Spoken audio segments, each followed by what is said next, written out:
রাষ্ট্র চালাতে হয়। তারা বোঝে না কিভাবে পুলিশকে দিয়ে, র্যাবকে দিয়ে, বিজিবিকে দিয়ে ফাংশন করাতে হয়। যে কারণে এখনো পর্যন্ত দেখবেন জেলার বিভিন্ন জায়গায় মারামারি, খুনাখুনি, হানাহানি, চাঁদাবাজি, হিংসা, বিদ্বেষ। আমার জেলা ঝিনাইদহ সদর হাসপাতালে আমি গিয়েছিলাম সেখানকার রোগী দেখার জন্য। আমি দেখলাম যে বিএনপি জামাতের কর্মীদেরকে আওয়ামী লীগের নেতাকর্মীরা কুপিয়ে হাসপাতালে পাঠিয়েছে। এই খবর কি আমাদের উপদেষ্টারা জানে? আজকে তারা বলছে আগামী নির্বাচনে আওয়ামী লীগ অংশ নিতে পারবে না। তো বাবারা, তোমরা কেন আওয়ামী লীগের সাংগঠনিক কার্যক্রম নিষিদ্ধ করছো না? তোমরা কেন আওয়ামী লীগের নিবন্ধন স্থগিত করছো না? তোমরা কি বলছো আর কি করছো আমার মনে হয় নিজেরাও বোঝো না। এইভাবে একটি সরকার চলতে পারে না। ডক্টর মোহাম্মদ ইউনূস, তার উপর যে আশা, ভরসা, প্রত্যাশা আমরা রেখেছিলাম, তিনি অযোগ্য ব্যক্তিদের নিয়ে এই উপদেষ্টা পরিষদ গঠন করেছেন। যে কারণে সেই আশা, ভরসার আমাদের যে প্রত্যাশা, সেটির আসলে আমরা কোনো কিছু পাচ্ছি না। শিয়া বাটার ও ভিটামিন ই সমৃদ্ধ lily glam beauty soap. Lily, always beautiful. আমাদের আশা ভরসা নিশ্চিত হয়নি, আমাদের প্রত্যাশা নিশ্চিত হয়নি। এই যে উপদেষ্টা পরিষদ আপনারা দেখেছেন, মাজা ভাঙ্গা একটি উপদেষ্টা পরিষদ, কমর ভাঙ্গা একটি উপদেষ্টা পরিষদ। একজন সরকারে বসে এক ধরনের রাজনৈতিক বক্তব্য দেয়। আপনারা যদি রাজনৈতিক দল গঠন করতে চান তাহলে পদত্যাগ করেন। আর যদি দল গঠন করার এত খায়েশ থাকে তাহলে কেন উপদেষ্টা হলেন? কেন? কি কারণ? এর জবাব কি আপনাদের দিতে হবে না? অন্তর্বর্তীকালীন সরকার একটি নিরপেক্ষ সরকার। এই সরকারের কোন উপদেষ্টা যদি কোন দল গঠনের সাথে জড়িত হয় তাকে আগে পদত্যাগ করতে হবে। ক্ষমতার চেয়ারে বসে দল গঠন করা যায় না, যাবে না, সেটি এদেশের জনগণ মানবে না। ডক্টর মোহাম্মদ ইউনূস 2007 সালে নাগরিক শক্তি নামক একটি দল গঠন করেছিলেন। কয়েক মাসের মাথায় তিনি আবার সেটির সমাপ্তি টেনেছিলেন। দল গঠন যে এত সহজ না, সেইটা কিন্তু আমাদের প্রধান উপদেষ্টা জানে। এখন আবার জনগণ মনে করছে যে সেই সময় যেহেতু তিনি ব্যর্থ হয়েছেন, এখন হয়তো নতুনভাবে তিনি দল গঠনের জন্য পিছন থেকে ইন্ধন যোগাচ্ছেন। আমরা এটি বিশ্বাস করি না, কিন্তু এটি অনেকে বলছে। আমি মাননীয় প্রধান উপদেষ্টাকে বলবো, আপনার অবস্থান ক্লিয়ার করেন। এই যে দল গঠনের আলাপ আলোচনা চলছে, আপনি এই দল গঠনের সাথে জড়িত আছেন কিনা, আপনার কোনো ইন্ধন আছে কিনা, আপনার কোনো সহযোগিতা আছে কিনা, সেটি আপনাকে ক্লিয়ার করতে হবে। এই অভ্যুত্থানের নায়ক কারা, মালিক কারা? আমাদের সভাপতি নুরুল হক নূর, আপনারা দেখেছেন যে তিনি এই অভ্যুত্থানের সময় বলেছিলেন এই সরকারের 90% পতন হয়ে গেছে, তোমরা 10% ধাক্কা দাও। আমাদের 11 জন শহীদ হয়েছে, আমাদের অসংখ্য সহযোদ্ধা গুলিবিদ্ধ হয়েছে, আমাদের অসংখ্য সহযোদ্ধা তারা ক্ষতির শিকার হয়েছে, নির্যাতন নিপীড়নের শিকার হয়েছে, গ্রেপ্তার হয়েছিলেন। আজকে আমরা দেখলাম যে একটি উপদেষ্টা পরিষদ গঠিত হয়েছে। সেই উপদেষ্টা পরিষদ হলো একটি একপাক্ষিক উপদেষ্টা পরিষদ। আমরা ওই সময় বলেছিলাম জাতীয় সরকার গঠন করেন। এমনকি যখন প্রধান উপদেষ্টা প্রথম সংলাপ ডাকলেন, সেই সংলাপে আমাদের সভাপতি নুরুল হক নূর এবং আমি উপস্থিত হয়েছিলাম। আমাদের দলের পক্ষ থেকে আমাদের সভাপতি বলেছিলেন, জাতীয় সরকার যদি গঠন করা না হয় তাহলে আপনারা দেশ চালাতে পারবেন না। এখন উপদেষ্টা নাহিদ ইসলাম তিনি কি বলছেন? তিনি বলছেন যে আমরা জাতীয় সরকার গঠন করতে চেয়েছিলাম, কিন্তু বিএনপির কারণে পায় নাই। বিএনপি যে জাতীয় সরকারে যেতে চায় না,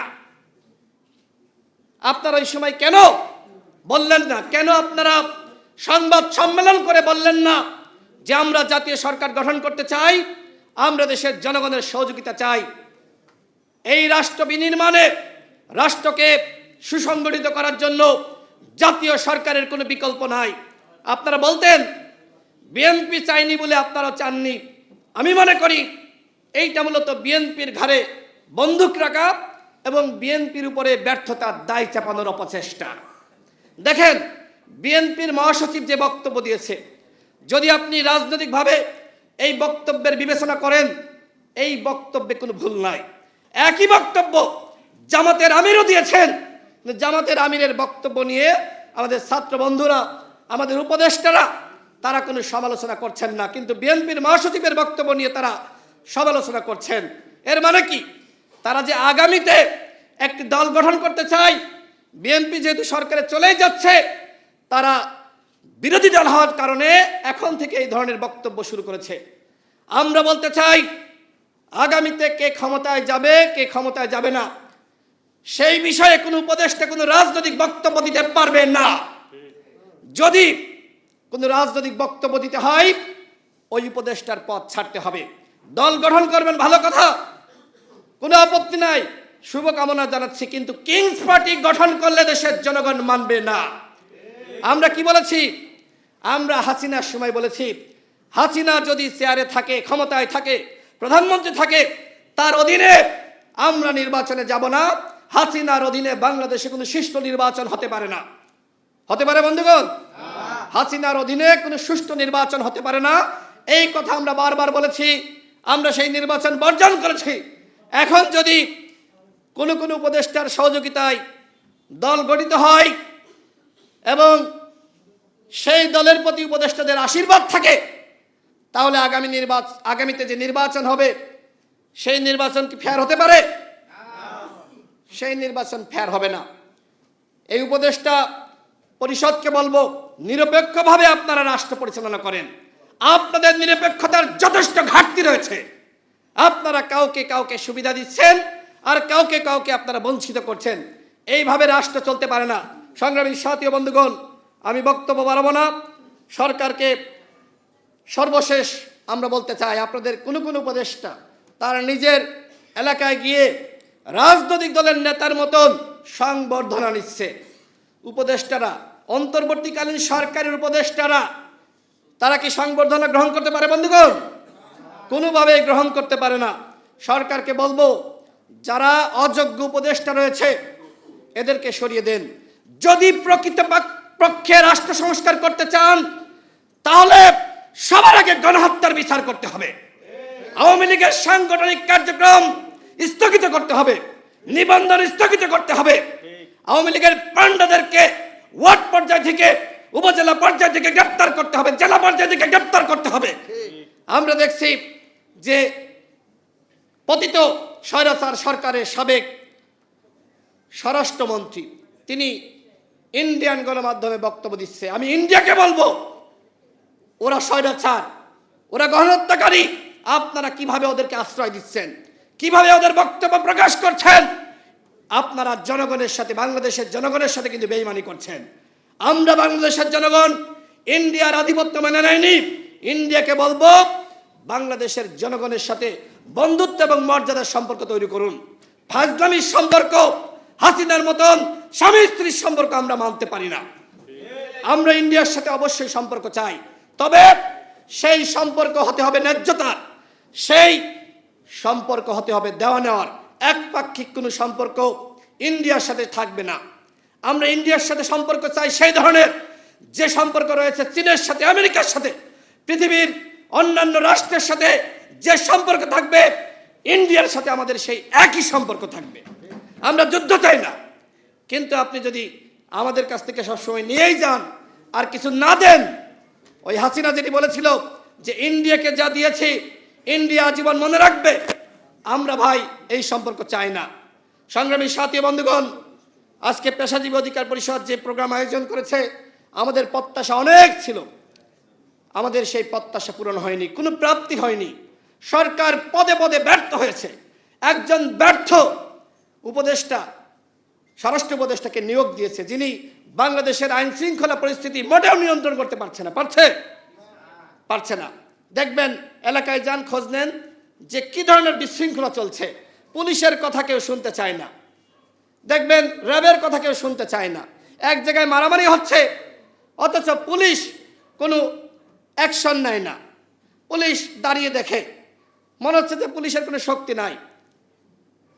এই হচ্ছে অবস্থা। পুলিশকে বলবো, জনগণের বেতন এবং ভ্যাটের ট্যাক্সের টাকায় আপনাদের, জনগণের ভ্যাট ট্যাক্সের টাকায় আপনাদের বেতন দেওয়া হচ্ছে, সুতরাং আইন শৃঙ্খলা রক্ষা করা আপনাদের দায়িত্ব। পুলিশের মধ্যে, র্যাবের মধ্যে পতিত স্বৈরাচারের অনেক দোসর রয়েছে। সরকার এখনো পর্যন্ত যে সকল পুলিশ, র্যাব এবং বিজিবির কর্মকর্তারা ছাত্র জনতার বুকে সরাসরি গুলি চালিয়েছিল, তাদেরকে এখনো গ্রেপ্তার করেছে? গ্রেপ্তার করে নাই। সর্বশেষ যে কথা না বললেই না, আপনারা দেখবেন যে উপদেষ্টা নাহিদ ইসলাম 1/11 কথা বলছেন। দেখেন, অতীতে যে 1/11 বাংলাদেশে হয়েছে, ফখরুদ্দিন মঈনুদ্দিনের সরকার, এই 1/11 সব থেকে বড় ভুক্তভোগী হলে দেশের জনগণ এবং বিএনপি। এখন কি আসলে এটি বিশ্বাসযোগ্য যে বিএনপি আরেকটি 1/11 চাই? বিএনপি আরেকটি 1/11 চাই না। বরং আপনারা দেখেছেন যে নেত্র নিউজের সম্পাদক তাসনিম খলিল, তিনি একটি পোস্ট করেছেন সামাজিক যোগাযোগ মাধ্যমে। সেখানে তিনি বলেছেন যে এই সরকারের উপদেষ্টাদের আশপাশে 1/11 কুশীলবরা ঘুরে ফিরে বেড়াচ্ছে। তার মানে কি? তার মানে 1/11 বিএনপি চায় না, বরং এই সরকারের কোন উপদেষ্টা 1/11 চাই। আমরা বাংলাদেশে আগামীতে নির্বাচন চাই। আমরা চাই না এই সরকার ব্যর্থ হোক। আমরা চাই না তৃতীয় পক্ষ ক্ষমতা গ্রহণ করুক। আমরা চাই না সেনাবাহিনীর হাতে ক্ষমতা যাক। আমরা চাই একটি অবাধ, সুষ্ঠু, নিরপেক্ষ নির্বাচনের মাধ্যমে আগামীতে একটি দল ক্ষমতায় আসবে। কোন দল আসবে সেই সিদ্ধান্ত নিবে বাংলাদেশের জনগণ। কিন্তু আপনারা নতুন নতুন দল গঠন করে ক্ষমতায় আসার চেষ্টা করবেন, কিংস পার্টি গঠন করে আপনারা আবারও দেশের নেতৃত্ব দিবেন, সেই স্বপ্ন আপনারা দেখেন না।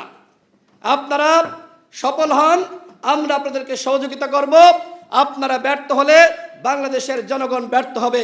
আমরা আপনাদেরকে সহযোগিতা করছি, কিন্তু আমাদের সহযোগিতার সুযোগ নিয়ে যদি আমাদের সাথে ছিনিমিনি খেলেন, আমাদের সাথে প্রতারণা করেন, সেটি আমরা মেনে নিব না। সবাইকে ধন্যবাদ। জনতার অধিকার আমাদের অঙ্গীকার। আসসালামু আলাইকুম। ধন্যবাদ জনাব রাশিদ খান ভাইকে। এ পর্যায়ে